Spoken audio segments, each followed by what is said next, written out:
Welcome back to the topic, guys.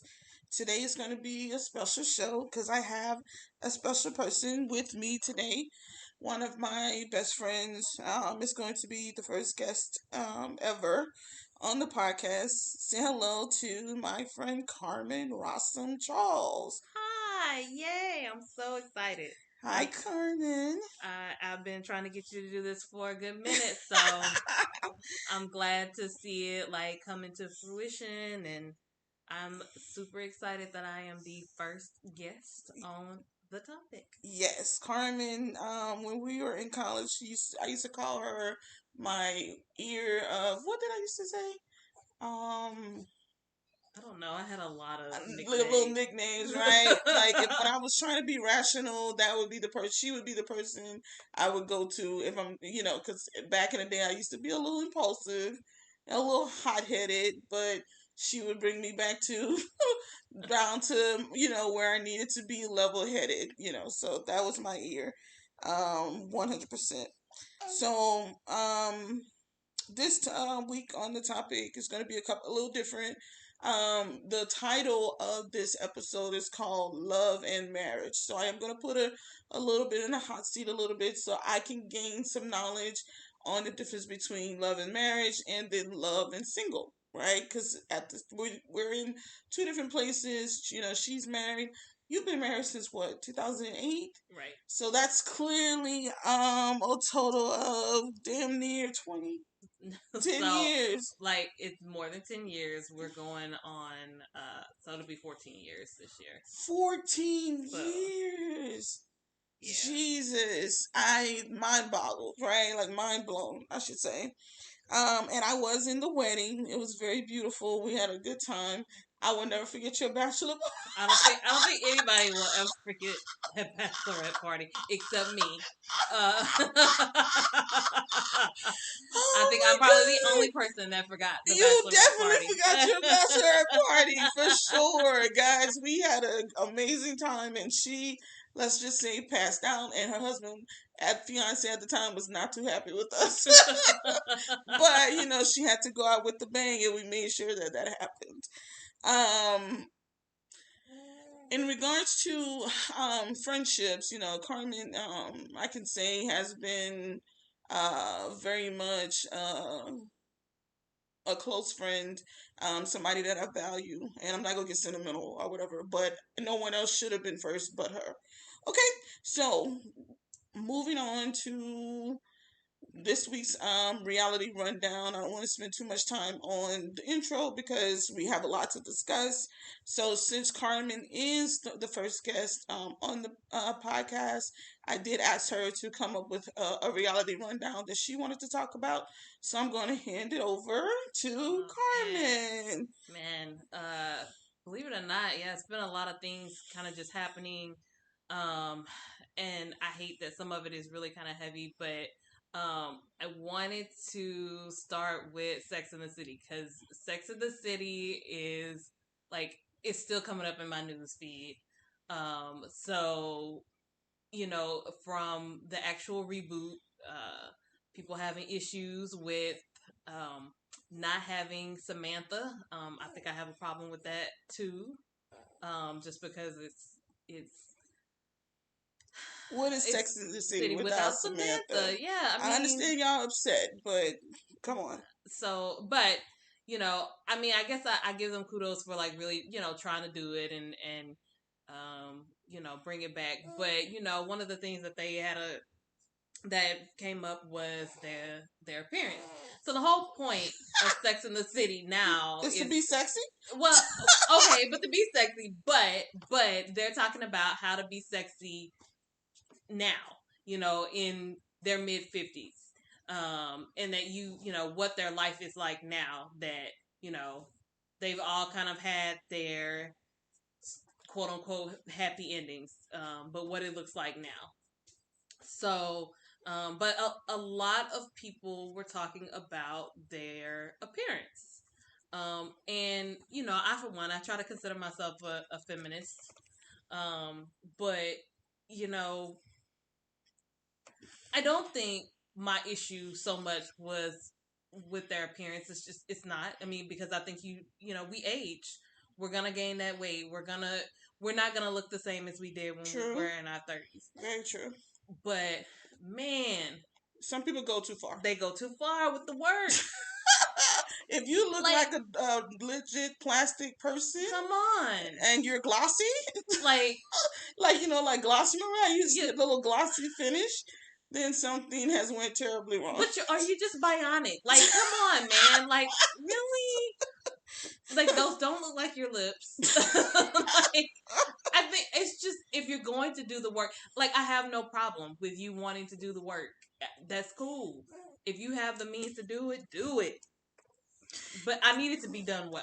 But that, to me, it breeds insecurity, right? Like, and really and truly, that's what scares me about having that type of money at your fingertips. Because really and truly, when you have that type of money at your disposal, it feeds into your insecurities, because you can fix whatever it is or you believe that is unreasonably fixable, right? Like, and really and truly, what you're doing is you'll never be satisfied.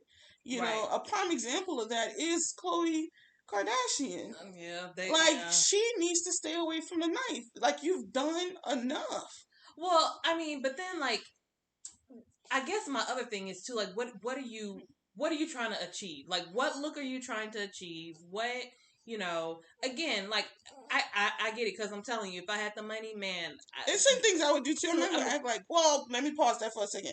There are certain things I believe I would do, but then at the same time, I've had friends that's went under the knife and I've had to take care of. And I assure you, the level of pain is not worth it for me. Only because I don't do well with pain. Okay. Like, I have a pretty high tolerance. Okay. After having a couple kids. You know what? You're right. 2 C-sections. Oh, you're right. You're like, right. I mean, if I had the means, I probably would, go get a little fat sucked out of that area. I mean, it's just the mummy pooch is not going anywhere. I totally get it. Like, I totally get it. But I think it's this trying to achieve, like, even with the makeup and the, like, and we used to think that, this was really, like, not necessarily a black thing, that we didn't do it, but we go under the knife just as much. Like, and now, I'm like, for sure. I'm like, even with all of the makeup, just the, like, I mean, you were literally painting your face to look like what, cartoon characters? That's, well, you know what? And it's crazy you say that, because it's like almost like first, European women would go under the knife to look like us. Now we are going under the knife to be in competition with each other. Right. Everybody's body look the same. Like, you are legit, like, trying to be Jessica Rabbit. Right. You know what I mean? And everybody, you don't know which one. And because some of us are naturally curvy.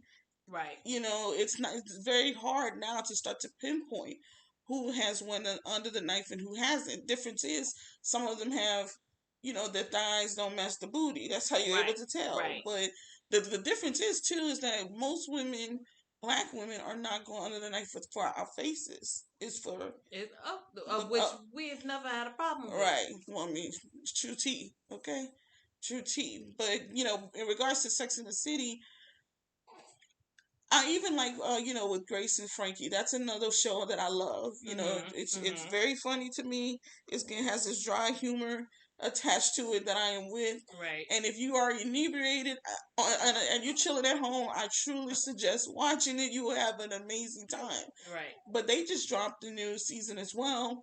And it's confusing to me to watch it now, because you can tell Jane Fonda is one of the main characters, and I'm sorry I forgot the other lady's name, but she's funny as hell. Mm-hmm. But you can tell both of them have had work. Jane Fonda can't even smile on the series. You know what I mean? Like, there's no expression. You're just stuck. Yeah. And that's just it's just too much. And if acting is all about expression. Right. You know what I mean? And if you can express in your face, then what is that acting? You know what I mean? So I mean, it definitely has to contribute, but it's just, some of it has just gone too far. It really has. And it's like, what did you look like before? Right. We don't even know. You don't know. Shade. So there's that. So, So while we're on the topic of Sex in the City, we have to talk about cancel culture because you saw that Chris Noth, or Noth, however you say his name, Mr. Mr. Big, Big. Mr. Big has been canceled. So two women have accused him allegedly of sexual assault, and then they've had some other ladies that have come out since that have also accused him of sexual assault as well. So he quickly got canceled there. He seemed like a little, not, I mean, it's crazy. Like some of these men, like when you look at them after, someone comes forward, it's not shocking. Like, what's the guy, the movie producer that, the main one, the like, not Epstein, the other one, the one that's in prison right now, and he's like slowly declining in health. Harvey. Wait, what's his Weinstein? Weinstein. You see somebody like him, and it's like, oh, okay, he looks creepy. Big, for me, it seemed like he was a little creepy too. Not in Mr. Big's role, but take him outside of the role and just look at him as a man. Yeah, I don't know. In my line of work, of course, like I said, I try to consider myself to be a feminist. Probably not as strong as like some others out there, but we start by believing, and I know that a lot of these women have come out now because they feel safe to do so. I think I kind of find and I know it's so ugly. It's probably real ugly to say, but don't you find the timing just a little suspect? A little bit. So like now, and what they said was what I'm from my understanding, like what these ladies are saying is, all the attention now that like Sex and the City has gotten, and then what happened to Mr. Big. Spoiler alert. I mean, if y'all. Well, wait. Let's make sure. If you do watch the new Sex in the City, or if you're wanting to watch it, I would fast forward a little bit because she's about to tell you some news that you may not want to hear if you're into it. But really, truly, who's really into this new show? I'm just gonna be honest. I'm not interested. They don't have Samantha. Y'all both toxed up, botchery. I created that. Like it's just a lot. But again, if you are gonna watch it, fast forward a couple of seconds, and we're not gonna spoil it for you. Okay. But go ahead. So, obviously, though, all the attention around Mr. Big, dies in the first episode, which is stupid. I mean, I personally, after all those years we invested into carrying Big, I mean, I'm real pissed about that. I mean, but every man she dated was a loser besides Mr. Big. But I mean, apparently it's gonna work out because Mr. Big was in Queen Latifah's show, The Equalizer. Which is another stupid show, but I still like The Equalizer. I haven't watched it. I actually liked it. I actually liked it. Queen Latifah as the Equalizer. I get where they were coming with it. Girl, okay. I'm sorry, Queen. You're still a queen in my book. I love the Queen. I mean, anyway. Okay. Back to cancel culture. Okay. Mr. Big was that he's been fired. So however they're gonna he's gonna disappear off the show. So it looks like it ended up working out. But these ladies were just saying that all of this attention around kind of Mr. Big and his character coming back, it just all of those the feelings of the things that they felt from I guess when the incidents happened resurfaced, and now they felt a safe place to do that in this kind of Me Too movement. I wonder if they knew about the underlying, like they saw it coming, and that's why they killed them all.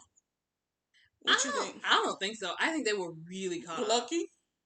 I think that I do. I think they looked up, and I really think they were caught off guard, and it just happened to work out. I mean, Peloton had that.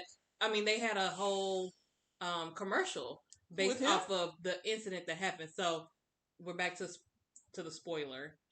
Another spoiler alert. So Mr. Big is on the Peloton bike, and he finished his whatever class, like 100th or something. I don't know. Something like that, his spin class. And so he has a heart attack right after that. And so, and that's how he dies. That's how he dies. On the fucking Peloton bike. Well, not on the bike. I think he dies in the bathroom. So Peloton bikes kill people. Well, Peloton used that opportunity. They were in their advertisement, like, oh, and by the way, however, I don't know. I have to go back and try to pull the commercial because now they've pulled it. But so then they had Mr. Big to sell the Peloton bikes. Confusing as fuck. They had Mr. Big to sell the Peloton bikes or whatever. Wow. And so like, ha ha, no, I'm not dead. And so he was in their advertisement. Of course, they pulled the ad now, so I have to go and try to Google it. Do you think that I don't believe that there's I don't think that okay, so I'm how can I say this? I don't think that there's cancel culture is bad. I don't think that there's been anyone who has been a victim of cancel culture that shouldn't be. I don't know. Man, they got Felicia Rashad and I was kind of hurt. Well, for taking up for Bill Cosby? Okay. Here's the thing. No, here's the thing. No, with Bill Cosby. No. I'm not saying, I'm not excusing Bill Cosby. I'm not excusing him. Okay, I'm not listening. excusing Bill whatsoever. All right. Okay. I mean, I'm listening. I'm not excusing him. But he got out of jail based on a technicality. And it didn't have anything to do with whether or not he was guilty of what he did. They messed up when they cut him that deal. What that has to do with Felicia Rashad? Because she was just like, hey, he got out of jail. And that's still her friend. Okay, wait a minute. Wait a minute. Friend. What does that mean? How you friends with a rapist? How you married to one? He still got a wife. But has she been canceled? So Felicia Rashad, it's your turn to cancel you. It's your turn to be canceled. I don't know. I thought Carmen, if I was a rapist, I just thought it was a bit much. Now, let me ask you something. If I was a rapist, she can't make apologize. But she done. It don't matter if she apologized. Only reason she's still the dean over there at Howard. So she ain't no more, is she? I thought she was still. Is she? I didn't hear that they got rid of her. I'd have to look it up. I don't know. Look, let's find out. Where's my phone? Let's find out. Because if Howard still have her, then I'm gonna have an issue. I'm gonna have an issue because that's one of their an honorary position. That wasn't even a real that's doctor. One of their most significant ones. I don't give a damn. It doesn't matter. So if I was a rapist, right, and you were my friend, you would stand by me as a rapist because I'm your friend. What do you do about that though? You keep your distance and mind your business. She publicly said something. That's the problem. She did publicly say that's something. The problem. Keep your distance and mind your business. I'm not saying go against your friend, but shut the fuck up. Okay, I'll take that. Okay, so again, give me somebody that she was public about it. So give me somebody else who was a part of cancel culture that shouldn't have been. Because obviously she needs to be canceled. So I don't think she needs to be fully canceled. I disagree. There's a percentage of cancel? Is that what cancel culture is? That what cancel culture is? Yeah, she do it. Yeah. I mean, Howard announces legendary actress. She only got cool because she helped Chadwick Boseman any goddamn way. Come on. And I'm gonna be honest. The only reason why Bill Cosby is out is because he still has money. He has long money. He does. The man's also R. Kelly. old. I don't give a damn. He's a rapist. Now he can stay canceled. Well, why not Bill Cosby then? Okay, Bill Cosby can be canceled. I'm not canceled. I didn't say anything about Bill Cosby not being canceled. But anybody that's friends with him is. But you have to also. Here's the other thing. To me, I don't think R. Kelly contributed anything other than some songs every now and then. But you have to admit that he contributed to a fake facade of what a black family is. Not necessarily fake. It's a fake facade of what a black family is. I mean, some of it definitely was. Okay, there were some aspects, but no, it was a different. The Winslows were real. Okay, they were definitely more real. Okay. Listen, but there was also this idea that black people could have achieved. They could be doctors. They could be attorneys. And live in this lavish, middle class, upper class life. I get it. But they went to an HBCU. Who went to? Oh, you went to Howard. No, they on the show. Who went to? Hillman was a fictional HBCU. Oh. And Okay. remember him and Felicia Rashad, like that was their alma mater. That's where they met. They met it. So come on, you have to give them credit. I'm not taking away anything for that. But that don't mean that they shouldn't be canceled though. No. I'm not He saying, gave her long money, that's why she's loyal. Well, Bill Cosby, I mean, and then all these women, I mean, maybe it's, have you seen any black ladies? All the ones that have accused him of things. Have you seen any black women? There was a couple black ones. Were there a couple? Yes. I didn't see Where any there's black smoke, ones. there's fire. That's my thing. You know what I mean? I'm not saying all those ladies even telling the truth, to be honest. You know what I mean? But where there's smoke, there's fire. Oh no, that's just way too many women. Oh no, I hands down believe it. So I believe he did all of that. Why did she get a pass then? Why did she get a pass? She is still her friend. But friends she need did to be corrected. Now she did not. What probably should have happened is that she should have come out and publicly. Oh, what do you call that? What's the term? Like denounce like his actions, his behavior, or like the Sex and the City people. They did. They came out and they were like, "Hey, you know, we believe these ladies." But she didn't. She was glad he was released. The man is old. The man raped people for years. I mean, and again, I'm not saying that he should. But you're justifying. But he got out on the He got out on the table. But that doesn't mean he ain't guilty, though. Oh no, not at all. He's still guilty. So why are we justifying her taking up for him? It's still her friend. I guess that's my thing. It's still her friend. Okay, I think I'm over trying to figure this out.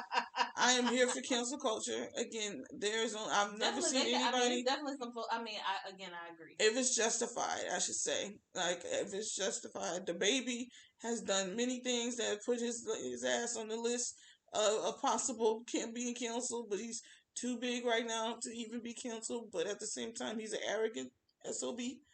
And there's some issue there. A few issues. What? I don't know anything about what he's done. Of course you do. What? I don't. I don't know. I'm sorry. All these references say the baby. We ain't gonna move forward. Brady called himself something the other day, and I was like, "Yeah, you could be the next one. Do something." They're all the same. All right, guys, that's gonna be it for the reality rundown. We're gonna move on to Let's Talk Politics. So we're moving on to the next segment. I like how I said that, next segment. The Let's Talk Politics section. I saw some sad news today on the news that I want to talk about. As I told you guys before, the Let's Talk Politics can be about pretty much anything. But there was a news story that I saw today, about a 14-year-old girl that was shot, by police officers, in a Burlington. I'm trying to remember where it was that it happened. Los Angeles. In LA, yeah. The girl was shot in Los Angeles. Her name was she was actually 14 years old. Valentina Oriana Peralta.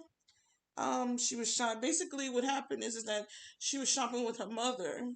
And they were in a dressing room, and the police was chasing after this guy, Lopez guy, and apparently they whatever bullets they were using went through the wall, and ended up shooting her and killing her. They shot her in the chest, and the gunman that they were going after, he was shot and killed as well. To me, this whole story is sad. But it just goes to show that sometimes police do the right thing. I guess that's the reason why I wanted to bring it up. In this segment, it was kind of like I'm not gonna say a freak accident. There was no way for police to even know, that this girl was in that dressing room, or even to know that the bullet would go through a wall. What do you think that they should have known that? I think there's definitely gonna have to be some training, some workaround, when responding to those situations. Because didn't they say that Oh gosh, and because they had talked about like two shootings, because I think like somebody kind of like a similar incident happened like the week before or something like that, and um the guy that they ended up shooting that was kind of alleged to they thought was like an active shooter, like he didn't have a gun, Well, I didn't and hear that story. I when they were talking about this incident They on the brought up news, the they other. mentioned this, Uh-huh. but it's kind of how they respond to things that So it's so deadly every time. right every I get what time. you're And saying. so this was you going after one man, and Mm-hmm. again you're talking about a dangerous situation. Mm-hmm. We're coming off so many Mm-hmm. active shooter Mm-hmm. situations, but you know again it's the same way that a Tatiana and Mm-hmm. Brianna, this is how they got killed, because we just go in Ready to shoot. ready to shoot. I think that with this particular, I don't, and I'm not giving him a pass, but I can understand if nothing comes of it. Is the fact that this guy really did have a gun, and he was an active shooter, and it's not like that he took her, like they couldn't see, you know what I mean, in Mm-hmm. regard to that someone was on the other side of the wall, and I mean, I can see adrenaline rushing, and you have to make a Mm-hmm. decision. You know what I Mm-hmm. mean? If this guy was unarmed, then I think I would feel a little bit different about it. But either way it goes, But even if he had been unarmed, so the report comes in that there's an active shooter situation. So you're hmm looking. I mean, then you discover later, hmm oh, there wasn't a gun. right, But right, yeah, so I just think, I mean, it's such a tragic. It's so unfortunate. yeah, It's just sad, yeah, and these parents, yeah, I feel my heart breaks for them. yeah, I could not imagine at right, all what that would be like if that were one of my children. right, And so, I definitely think there's got to be some accountability. I don't hmm know how they would do that. right. I'm gonna be honest though. To be honest, I when I heard the story, I was like, oh, a white girl. Maybe they'll do something different about it. Maybe now reform can happen. But I doubt they said 14-year-old girl. Mm-hmm. They never said her name on Mm-hmm. first. Well, she's not. It doesn't sound like she's white either. Now I know she's not Right. white. So then I'm like, okay, no reform is gonna come. Like I'm just saying the way police officers, the relationship that our community has with police officers, Right. that's immediately where my mind went. Mm-hmm. If she's white, we'll get reform. Right. But the fact that she's not white, nothing is gonna happen. I can't say that. And then and here's why. I will forever go back to Sandy Hook. Those were babies. And they still haven't done anything. The difference is I'm not talking about reform for guns. But you're I'm just talking talking about about reform for police police officers. response? Yes. Yeah. You know what I mean? Like they are now. One thing I will say is that I have seen some news that some officer or police academies or whatever precincts, whatever they're Mm-hmm. called, are taking upon themselves to retrain officers to deal with African Americans or communities of color, Mm-hmm. whereas it's not a universal thing. Right. You know what I mean? So there are some changes that are coming. If that Mm-hmm. would have been a white child, that part of it would have, in my mind, would have seen some type of Mm-hmm. change. But because she's Hispanic, it's just another Mm-hmm. basically black minority or some type of ethnicity other than white that was killed. Just, you know what I mean? Yeah, but I think even though it definitely sounds like it was a freak accident. I'm, you know, certain that I would hope that this officer is sincerely apologetic Remorseful, and yeah. remorseful for what happened. Of course, we don't ever get to see that part on the news because they have to immediately go ahead and Move on to declare. the Well, they next have to thing. declare their stance, Mm-hmm. and They their said goal it is was to a not look. homicide. Their goal is for them to not be at fault, so that Right. you don't ever hear that apology. You Right. don't ever. I mean, you just don't. Right. But I think these parents deserve Some some type of form of compensation for sure. for sure. Mm-hmm. I mean, and again, it goes back to, as a social worker, as somebody, even work for, agencies, Yeah, work yeah, in and for areas the that state, yeah, and where there's right, dangerous right, right, situations. right, right, I mean, we walk into places all right. the You never time. know. You always on, yeah, for sure. And you know what's crazy? I've been in situations where, police have put my life at risk. You know what I mean? Because they don't respond. Or because even if they're there, they're not there. You know what I mean? Right. So, yeah. So, I mean, Yeah, I get it. So that's what I have. And, it is a tragic story. It is something that, unfortunately isn't going to bring about any change. It's just another story added to the list of bad police responses. But this is one I can honestly say that in my heart, I don't believe that it was done purposefully or it was no ill intent behind it. So because of that, I can, respond in a way that's not anger, mm-hmm. But that's all I have. You have something else? um, like I said, there was another shooting that I saw locally that was really, really tragic, and I don't know, you know, I'm not understanding. I don't know. I mean, I think a lot of stuff is getting blamed on the pandemic, but this teenager goes in and he shoots 4 people in a convenience store over the holidays. I mean, 3 died. One is in critical condition, and as it turns out, these are all teenagers. One was an employee of the store. One was literally just there. One of the ones that actually died was just there buying food for his family. And so, and then these 2 other that died, it was, I think it was kind of apparent that they came in together. But the shooter they have in custody, 14. He's white. He's white. You see what I'm saying? Like He is white. he can kill 4 people and be arrested. They show him. This kid literally comes into the store. He just opens the door and shoots. They show the video. He didn't have on a shirt. I don't know what transpired prior to that. And I think they're still working on it. But the fact that he's able to get his hands on a gun, he shoots and kills these, 3 people and injures another. 2 of whom had like nothing to do with, at least they know, had nothing to do with that. Whatever he was upset about. So they still don't know why he did it? Still don't know why he did it. At least they haven't been released. Did he kill black people? Or like who did? Not who's sure. the? Not oh, they sure. still not They haven't saying. said. Because again, It's the ages were 14 to 17. Oh, everybody killed with kids. These were all kids. Whoa. Wow. In a convenience store. Wow.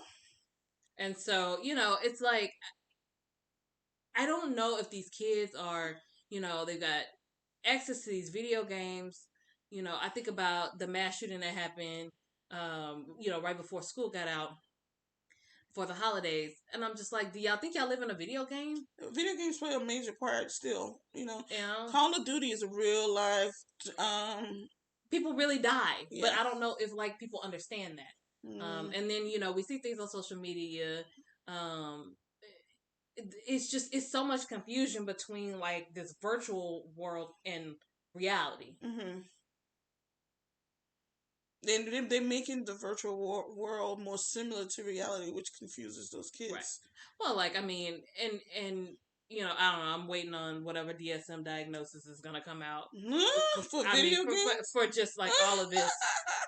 Because but think about it. Like, they were talking about on the news that I don't know, these teenagers have been watching social media. They've been diagnosing themselves with mental health disorders.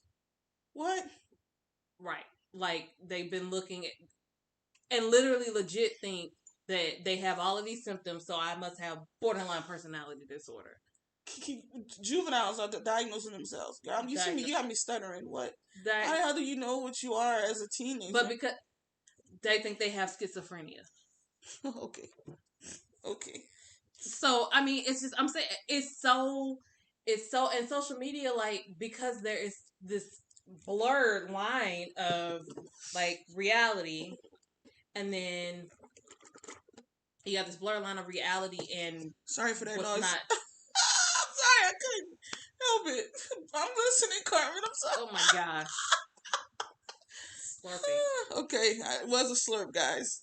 Slurping is not bad. Just FYI, Pause. No pause. Oh my gosh. Okay, I'm sorry. Okay. But no, I just think that, it's so hard to distinguish reality because social media gives you that chance to kind of, especially like even when it comes to celebrities, you get to take a step into their real life, right? Or what you think is their real life. What you think is exactly. Because they all you have, never know. Yeah, exactly. They have they all give you publicists what you want, what they want you to see on social media. I mean, it's like, but it's hard to distinguish, and so these kids really get trapped in this. They just don't know what's real and what's not. Right. And so I think it's just it's really unfortunate that it's come to that. Right. And they're not gonna do anything about gun control. That's just our new normal. Whereas all around the world, they have more gun control than we do. And I think it's sad. I believe in being able to own a firearm, 100%. But it needs to be regulated. It absolutely needs to be regulated. But unfortunately, that won't happen. We don't see it. It's just too anything that makes money for the top 1%. It will take hell and high water for us to get any type of change or reform for that. Those people make billions of dollars. They do, and they're not going to give up that type of money. They also control a lot of politics. Exactly, lobbyists is what they call the nice way of calling greedy people, in my opinion. But they actually control a lot. Yeah. Okay, guys. That's gonna be it for the politics session. We were having fun, and that just got really dark. But I'm going to turn the mic on to Carmen. The topic this week is love and marriage. She already said she's been married for 14 years. So I'm gonna pick her brain and see what kind of information I can get out of it. Be back. All right, so in the topic this week is love and marriage, and I am going to talk to Carmen about, I'm going to ask her a whole bunch of questions, but I want to start it off with the game that I am calling pros and cons. But the way that the game works is that I'm going to remind her about the good things about being married, and she's going to remind me about the good things about being single. But if whoever can't come up with, every time I say something good about being married, you take a drink. And every time you come up with something good about being single, I take a drink. Okay. Does that make sense? That makes sense. All right. So we both got our cups. So, you want to start? Okay. Let me think about it. We'll set a timer. Okay. We'll set a timer. Let's see. I'm going to give you 10 seconds to be ready. This is when you need the Jeopardy song. Okay, I can't even find the timer. I'm lit already. Okay. So let's do, you know what? Let's do 5 minutes for the game. You think? 5 minutes, okay. Okay. So 5 minutes starts now. Okay. Okay. All right. So one great thing about being single, spontaneity. Okay. One great thing about being married, stability. Drink. Cheers. Cheers. Okay. One great thing about being single, meeting new people. You don't meet new people as a married couple. Not that you can sleep with. Well, you didn't say that part. Okay. I'm sorry. I should have added that was not implied. Yeah, okay, you didn't say that part. Okay. One fun thing about being married, more money. Okay. Cheers. Okay, your turn. Okay. One great thing about being single, not having to here we go. Not having to run every decision by somebody. Oh, that's a good one too. Okay, one fun thing about being married, not having to throw away trash. That's cheers to that. Hello, cheers. I hate it. Okay. Okay. One great thing about being single. Oh hell, I'm running out. Hold on. Ooh, yeah! Already. About to get you Hang on. Shut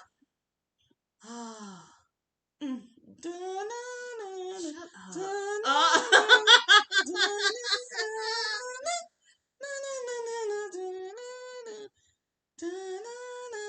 Your time's up. Oh, whatever. Take your drink. One fun thing about being married, having children. Okay, but you Blessings. you can have You children and be single too. You're right, but that's not. I don't want that. So no. Okay. Okay. Your turn. Okay. Damn, I should have been thinking. It's not fair. I've had too many sips of wine.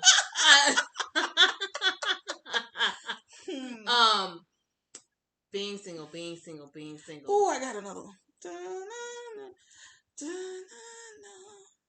Enjoying the nightlife. Like, I mean, just being able to go out. You can't go out because you're married. It's not that I can't go out, but I mean, somebody's got to go to work. Somebody's got to take care. Somebody's got to be here with kids. Or I got to find a babysitter. You're right. Come on. Okay. Not having to wash your own car. Okay, fine. I'll take it. Okay. Okay. Your turn. Let me see. Buying furniture that you want. Oh, that's a good one. Because my style is Slade, okay? It is. You know, I gotta ask nobody what I want. And I know personally you have a very eclectic style. I'll be swagged out, okay? You know what? You're right. Okay. Ooh.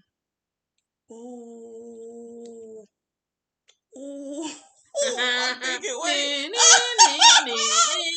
I'm thinking. Always having a companion. Good or bad. Always having a companion. Say one good thing about not being single. Not always having a companion. Okay, we both got a drink then. Let me think.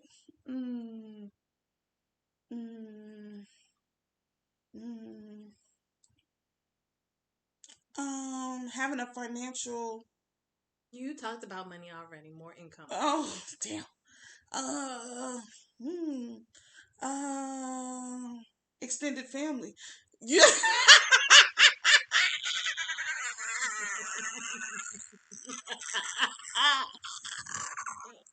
You don't have to think about Here's the thing. Okay. I will say, extended family can enrich your life. I really can. Yes. I So take a drink. I'll take a drink. It can. Okay. It definitely can. Okay. Oh, damn. I'm really sick about that. That was a fun game. Okay. Awesome. All right. Just to lighten the mood a little bit, because I know, marriage is definitely not for the faint at heart. No, not at all. But I did want to make it a little bit lighter. We didn't even talk about Kim Potter. I'll do it on the next. Kim Potter, if you're listening, or you can't because you're in jail, you will make it on this show. I promise you. There won't be anything that you. Not you. I'm gonna make you famous. Or at least that's my goal. Okay, so I do have because Carmen is one of my friends that have been married the longest. My goal is to gain some insight into marriage or her thoughts of marriage, and she has 14 years into it, so she has to have a lot of knowledge. So my first question is, what is a belief or your idea of marriage? Like, what was something that you believed before you got married and that has changed since you've been married for 14 years? Okay. So, first of all, let me say, I came from a family where obviously my parents are still together. Mm-hmm. My parents got married very young, just because that's what they did, and they're still together. So I've had an opportunity to see what marriage looks like when it's great, even when it's not great. Mm-hmm. And so for me, I think that helped balance some things out. But I also remember a time where I just wanted to be married. I wanted to be in love all the time, and I thought that that's what marriage was.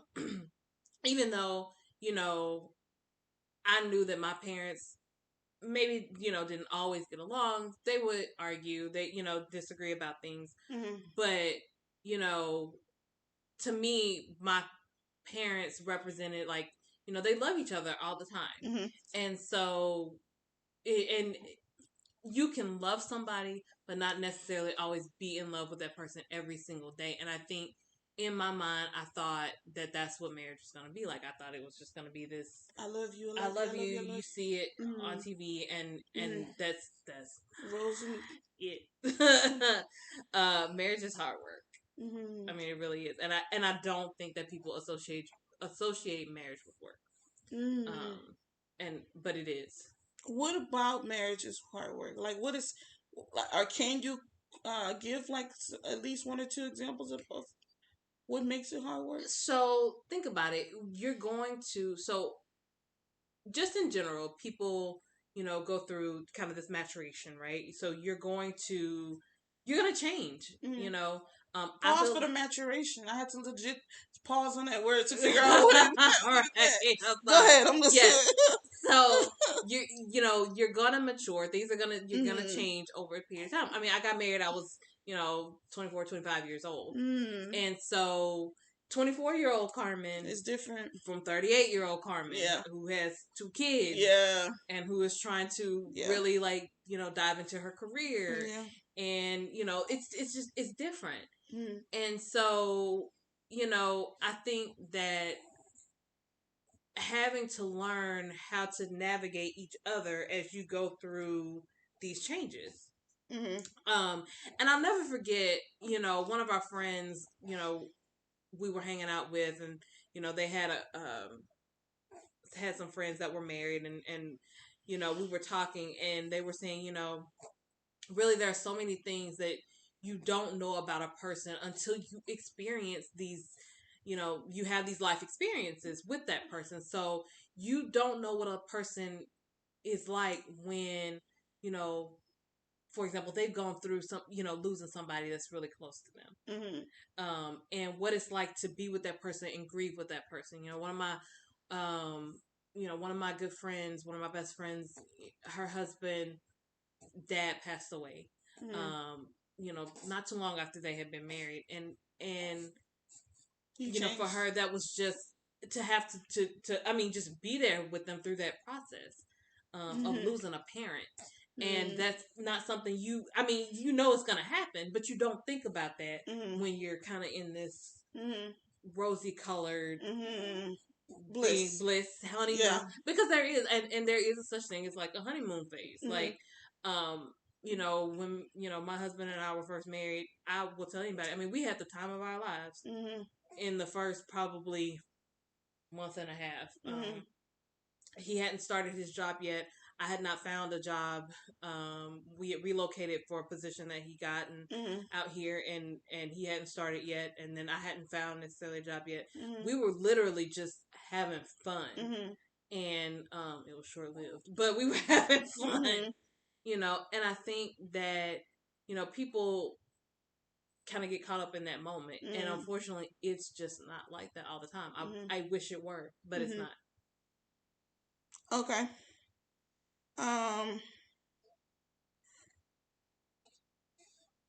When it comes to, I guess, when it comes to like, can I say this? I used you guys as an example. Did you know that? One of the episodes before. Okay. I know. Is it okay if I? Yeah. Okay. Absolutely. So I know that one of the things that you and him have to compromise on is religion. I know that's something that you hold very dear to you, and I know he has his own his own religious beliefs that he holds dear as well. Can you talk a little about that? How you guys are able to move, find compromise? Is it, and then I want to add to that, is it more who compromises most in that situation? So I think and I'll say this, I grew up, and I do consider myself to be Baptist, My husband is Catholic, and it even though we believe in Christianity, it's still very different, religious types.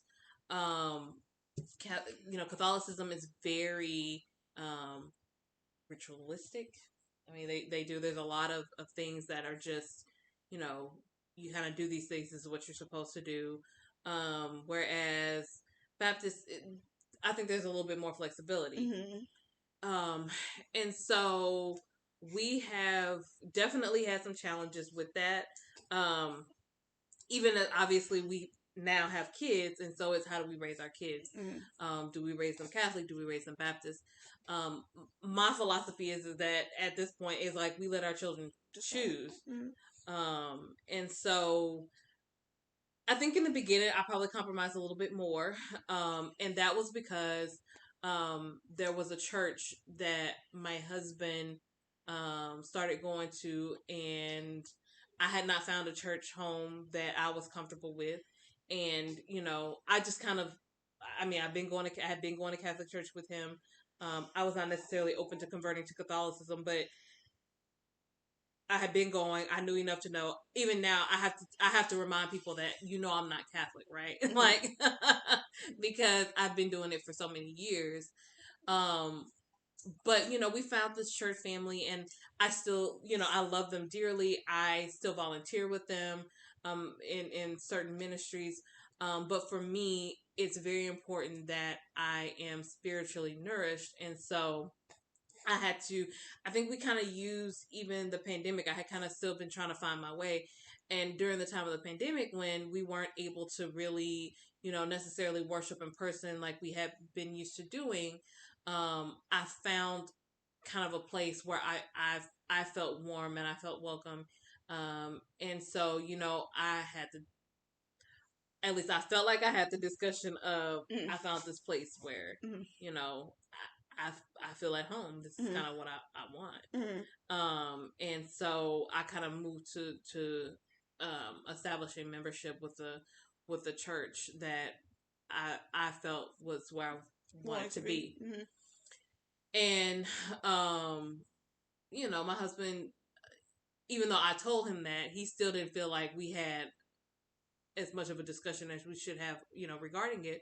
But like I had to explain to him, I was like, this doesn't have anything to do with you. This is about me. This is my spiritual, feeding and my nourishment, and so this is what I need to do for me. Feeding and nourishment. Yeah. And so, I told you, and I had made the declaration, I think even prior to COVID, that I was like, this is just not for me. Like, I was like, I'm not getting what I need here. I adore the people. I'm always going to be with people. I will continue to be a part of, the ministry and the work, because I do believe in a lot of things that you do, but this is not where I need to be, for worship. It's just not for me. And so one of the things that we've talked about is just, we continue to go with each other. So, there may be Sundays that we go with him to his church and we worship there, or, we go to my church and we worship. And so that's just kind of how we've been able to do it. And then, when it comes to our kids, because Catholicism, again, very ritualistic, they had to be baptized very early. And so, my son has been christened. My daughter will probably have to be christened as well. I don't mind it. Doesn't hurt. It does not hurt. I love the idea of having godparents. We do believe in some form of that as well. I'm kind of in the Baptist church and non-denominational. But the church that you joined, is it Baptist or is it non-denominational? I think they're considered to be Baptist, but you don't necessarily or day to day. How did that all come about? So, and who compromises? I think it's hard to say. I think in the beginning, we were. Actually, I will say in the beginning we kind of went into like a joint thing. One thing that we still kind of stick to is, we have our joint account, and then we each kind of have our personal accounts that we kind of allot ourselves these allowances, and that's kind of our laying out, right? That's what we do to when we want to go out to eat with our friends, then that's what we use, or whatever. And so that's kind of worked for us. We in the beginning, I had a job that I was getting paid once a month, and so we kind of had in our mind set like how we paid our bills and things like that. So I did the kind of just the paying of the bills, and my husband, who is a money man, that's what he does, finance for a living, wanted me to kind of handle that part just so that I would be more involved in it.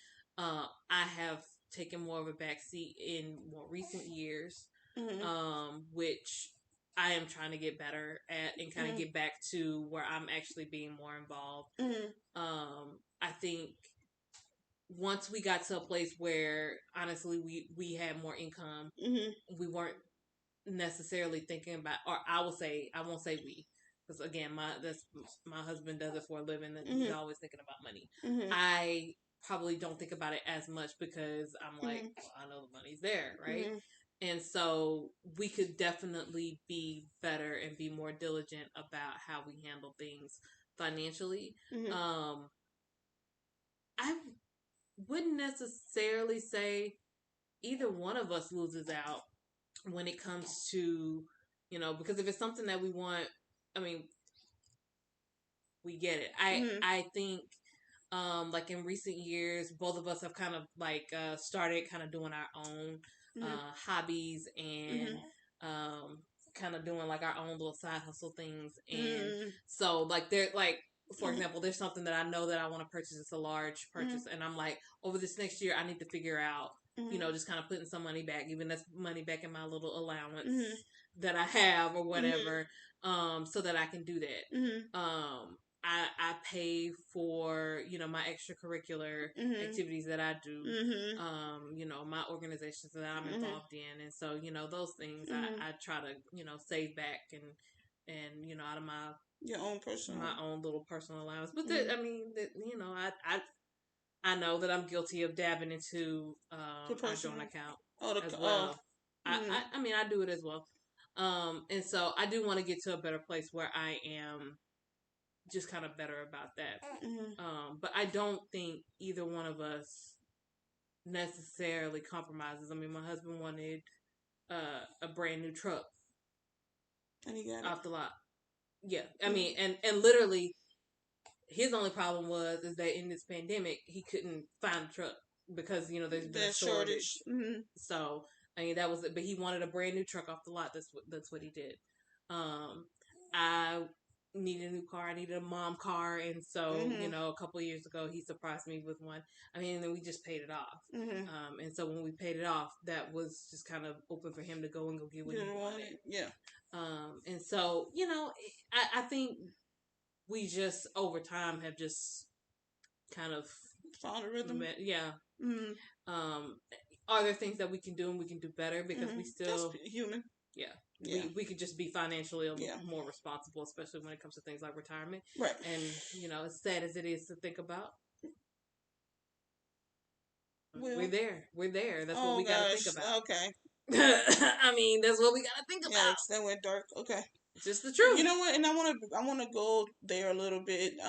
With you guys raising a black son, especially, do y'all have those discussions with him yet, or do you think you're gonna have this discussion? Have y'all discussed it amongst yourselves?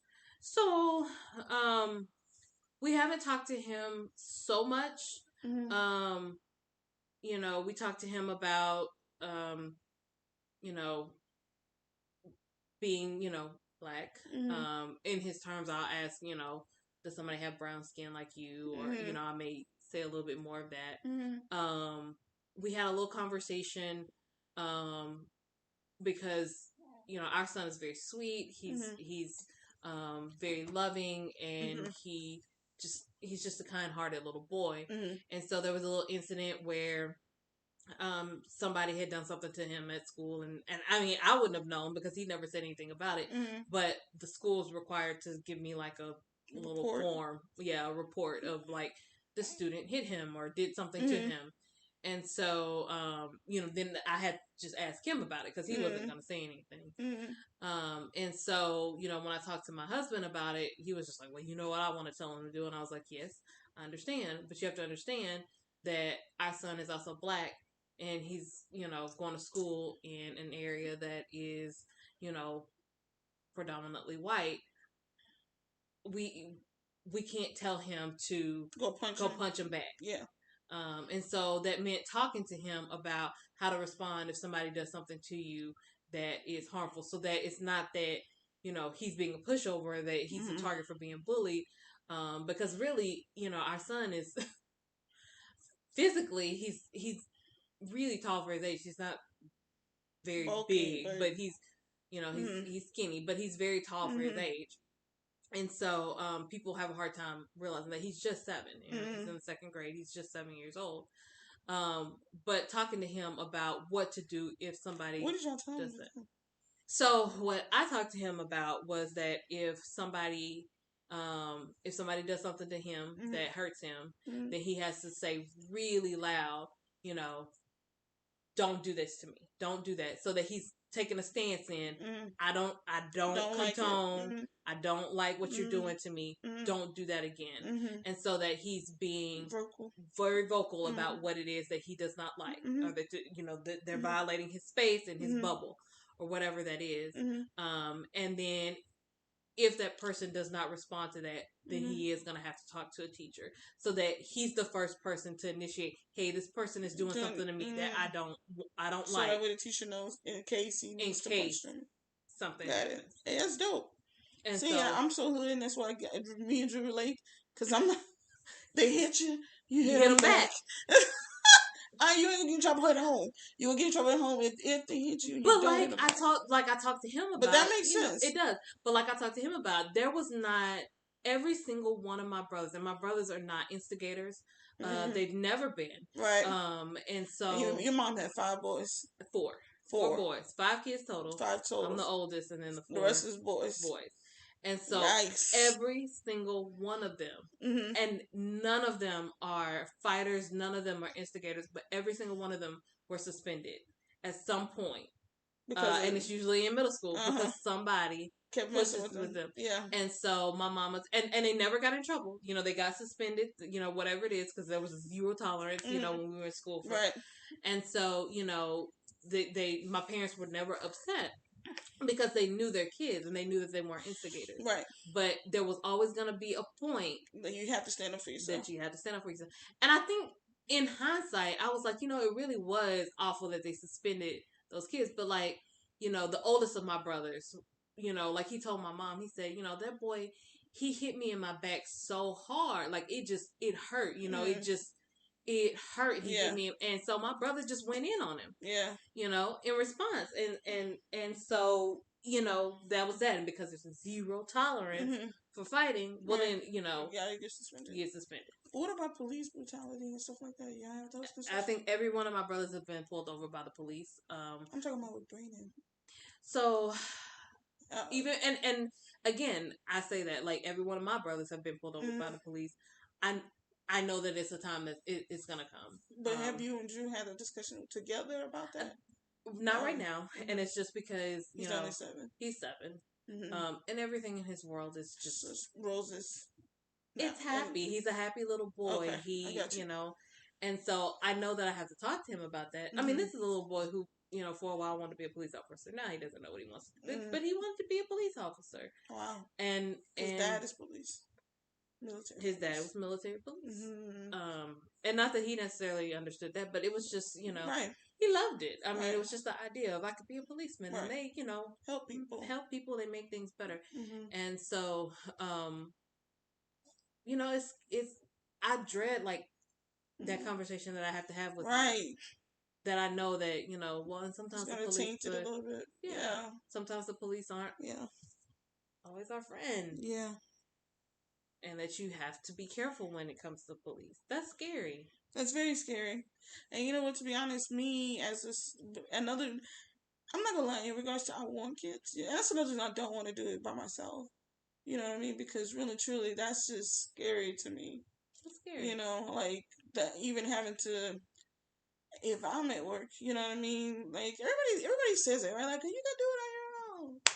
You know, you're independent. You know, Okay. you know what I mean? But at the The same feminist time, in me what says if that. I'm at work? What if I'm out of town? You know what I mean? What if I'm who's the backup? You know, like I mean, here's the thing. oh Lord, okay. And what happens when you become a parent? You end up with these kind of surrogate like Family members. family members. There's not anybody. I mean, so one of my best friends as well is an attorney, and she like randomly texted me one day and was like, "Hey, you know that if something happens, you need to call me." Or you need to have, one of your brothers call me. Or you need to have Braden call me. Because she's gonna talk to them. I mean, she talks to her brothers about what to do if they're pulled over.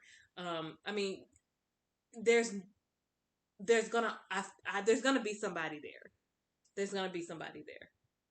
So even if you don't necessarily have the domestic partner that you envision, there's gonna be I don't somebody want there. that though. Yeah, well, of course. I mean, grew I up get in a it. single. I mean, my mom. I mean, I grew up in a single home, single parent home. You know what I mean? Like it's not Sure, like I know what that looks like. and that makes a You know difference. what I mean? My It husband grew up in a does. single parent, Yeah, I don't want that. and so it I makes would a difference. rather not do it. You know what I mean? I'm not even looking for a co-parent. To be honest, You want a partner. I want a partner. I get it. You know, like I don't I want to. mean, that's great. I think you can. I think it's I think it's out there. I think it's possible. I mean, I'm 39 right now, so I don't know. I don't really know. It is possible. I don't know. You know what? I think age is one of those things that's starting to now. Not mean as much. It is.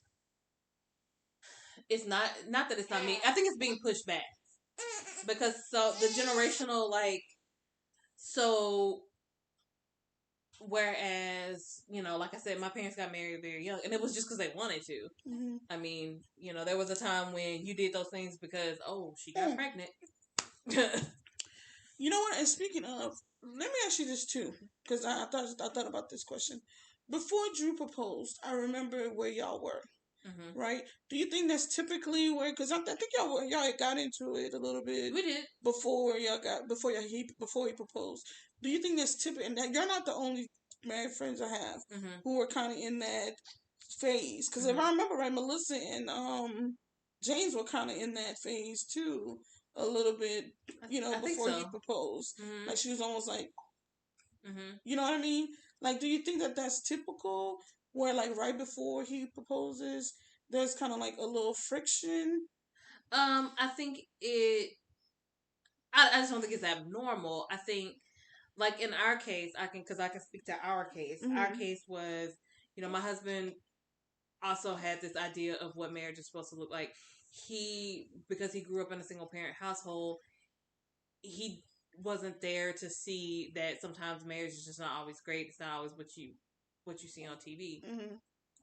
And again, like I mean, I saw it and I still thought, well, this is how it's supposed to be.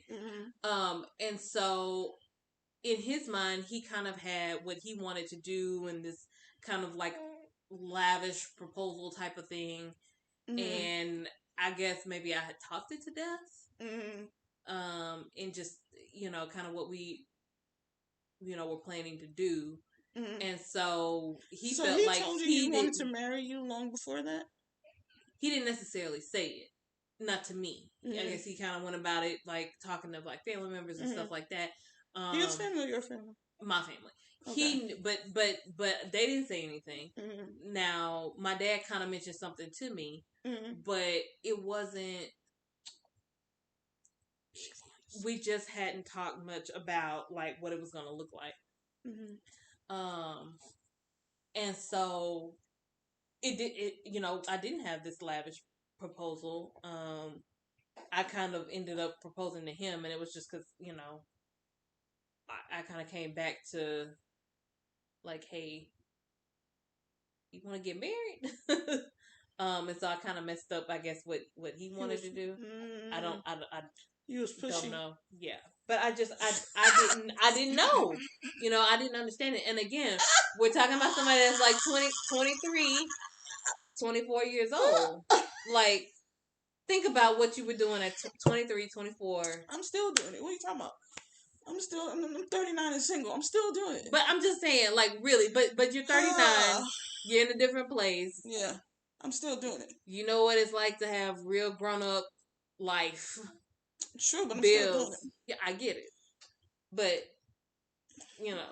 23, 24, you've never really lived on your own. And that was another thing. We argued about that. He wanted a little time to live for you to be. He wanted us to live together, and I was kind of like, I grew up these traditional values, and you don't do that kind of thing. I mean, in hindsight, I wish I had. But, I, like, and you again. did a little bit that when you're engaged. Yeah, a little bit, but I mean. Not fully enough. Not really. Yeah. And I honestly, and I know, like, what the statistics say, and they're just like, oh, people who live together generally, end up divorced and not, whatever. I wish I had that opportunity. But honestly, the biggest part of, I didn't want to disappoint my parents. I was the oldest. I didn't want to disappoint my parents. But the biggest thing is that I realized that I had been living, because I think our generation was kind of like that first millennial stage where you graduate college and then you move back home because you don't have, you don't have a job. Right. You really can't figure it out. Yeah, I mean, you don't have the comfort of those student loans and grants. Right. And so, I moved back home, and I had this idea of, I don't want to get married, and I've never technically lived on my own. You had a nice little apartment too. I did. In Fox Hill. Fox Hill Apartments. Fox Hill. Tina lived there too. Everybody, that was just kind of the tradition. Everybody lived there. Drew lived there too. My brother lived there. My brother lived there for a long time.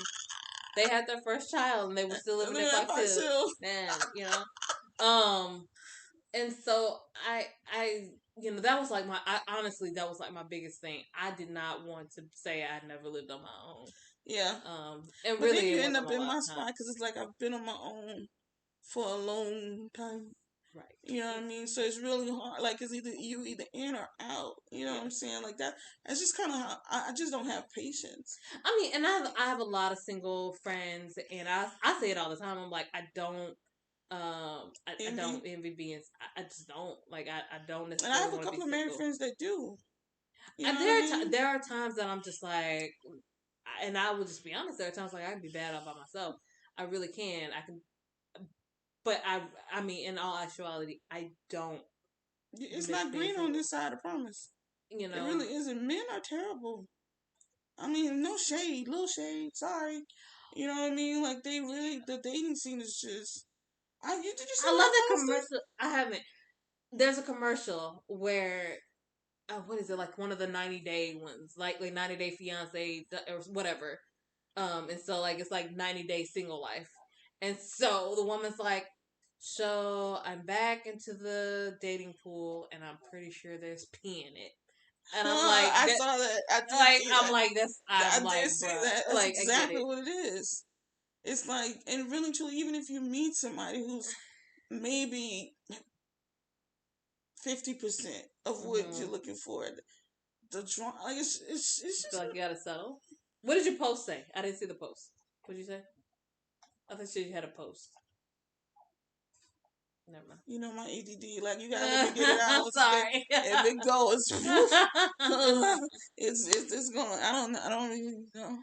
I don't. I tell people all the time. I'm like, I don't necessarily want to be single. I wouldn't even know how to be single because, again, I met my husband when I was 19. Now, granted, we were off and on a whole lot, but I mean, I met him when I was 19, and then by the time I was, 25. What, 20? No, not even 25. I mean, what? I graduated when I was. I mean, seriously, we started like seeing each other seriously when I was about 22, and I mean, I've been with him ever since. I haven't seen anybody else.